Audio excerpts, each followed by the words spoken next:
Hey, so I've never made a YouTube video like this. All of my YouTube videos are me like singing usually. But I was inspired to make a video talking about this topic because I'm a big fan of scary things in general. I like horror movies, I like horror video games, I like scary weather, I like my favorite animal is sharks.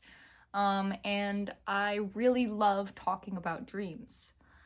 Uh, and I really like the topic of sleepwalking, nightmare stories, night terrors, and I am someone who has had sleep paralysis a few times. I'm not one of those people who has it chronically, constantly dealing with sleep paralysis, going into psychosis from seeing things all the time, but I've had a few really creepy times. And recently I had one for the first time in years. So I guess I should just get into it. You know, what happened? So a lot of sleep paralysis stories that I hear are people envisioning demons, envisioning monsters. For me, I usually see people I know, and they're not always even doing something super weird, but there's one thing that connects all of my stories, which is that the people I know are usually they usually look very afraid. Like they look like they don't know why they're there, which is very unsettling when you're seeing it. So the first time that it ever happened to me that I can really remember, I think I must have been around 10 years old, and I recently talked to my father about this story because, spoiler alert, he's gonna make an appearance. I don't think I told him when it happened that I saw him. Okay, from the top, right? So I'm like 10 years old. I fall asleep. Everything seems normal. And then I wake up and it's like I'm like glued to my bed. And I'm usually a side sleeper, but this time around I'm sleeping on my back. And I wake up and look around and I can't move. Typical sleep paralysis stuff. And then I hear footsteps and my bedroom door was open and I see my dad walk into the doorway and he looks at me and his eyes are bugging out of his head and he looks afraid, like he looks scared. And I was like, sleeping. I was like, what the fuck? And my dad's in the doorway, like, I was like, so he starts limping toward my bed like a zombie. And he walks up to the side of the bed and he still looks like this. And I was like, Dad? But I wasn't saying dad because it's sleep paralysis, so I'm basically going, like, you can't really talk. And so he comes to the side of the bed and he straddles me like on my chest, like sits on my chest and crushes my chest, and I can't breathe. I'm like, like I'm trying to breathe and I can't fucking breathe and I'm freaking the fuck out. And then finally, like, I'm willing myself to sit up, and I finally sit up. And I've never heard of sleep paralysis. My dad disappears. I've never heard of sleep paralysis. And I do the only thing I can think to do, which is scream bloody fucking murder at the top of my lungs. And then who runs into my room but my father, obviously. And I remember, I remember knowing that that wasn't my dad. Like, I didn't freak out and be like, ah, get away from me. You were just sitting on me. Like, I knew something must have happened, but I knew that it wasn't exactly a dream. There's like a different feeling when you have sleep paralysis. Like, you're hallucinating. You're not dreaming. Your brain is still working. So you're just seeing something that isn't there. It's not surreal, you know? It's not surreal. It doesn't feel fake. But you know logically that it can't be there. So, getting into the most recent story that I was talking about.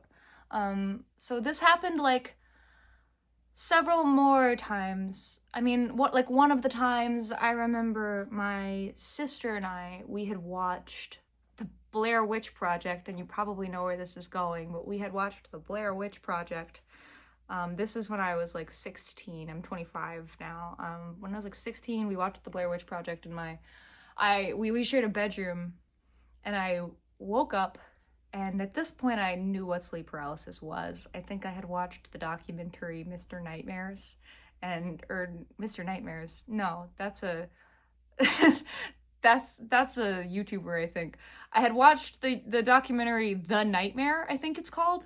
So I had watched the documentary The Nightmare, and I kind of like knew that it was sleep paralysis that I had been through a few times. So I wake up, and my sister is standing in the corner. Like, imagine that's the corner. She's like standing, you know, like this. Like it's the Blair Witch Project. And I was obviously freaking the fuck out, as one would. But I can't breathe, and I'm just like,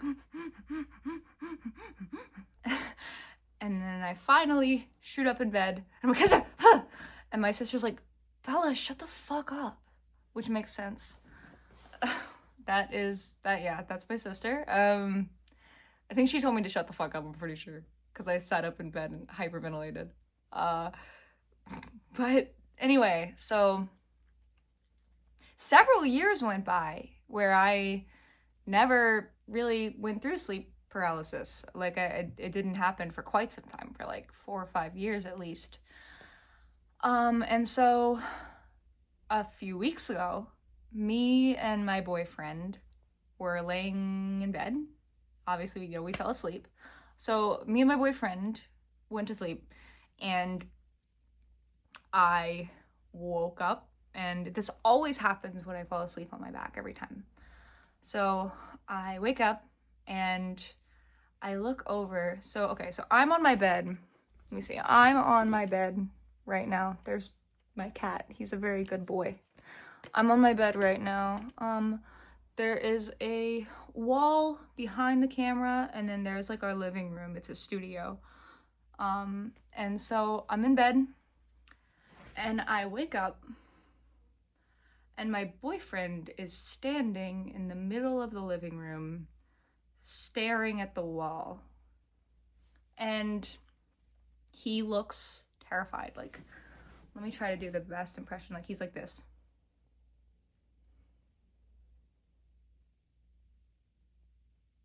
And I was like, but I can't move, obviously. And so I'm like looking at him, and then I look over, and my boyfriend is lying in bed next to me. And so I was kind of hoping that it would be like in horror movies when you think you saw something and then you look back and it's gone.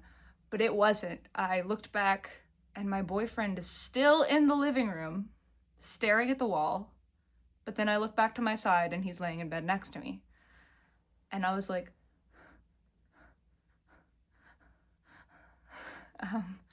started just breathing hard, and my heart was just pounding out of my chest. And it felt so real. Like, it felt like I could reach out and touch him. I mean, that was him. He's standing in the living room. And then I finally shoot up in bed, and he's not in the living room. And my boyfriend is just kind of like, huh? And goes back to sleep.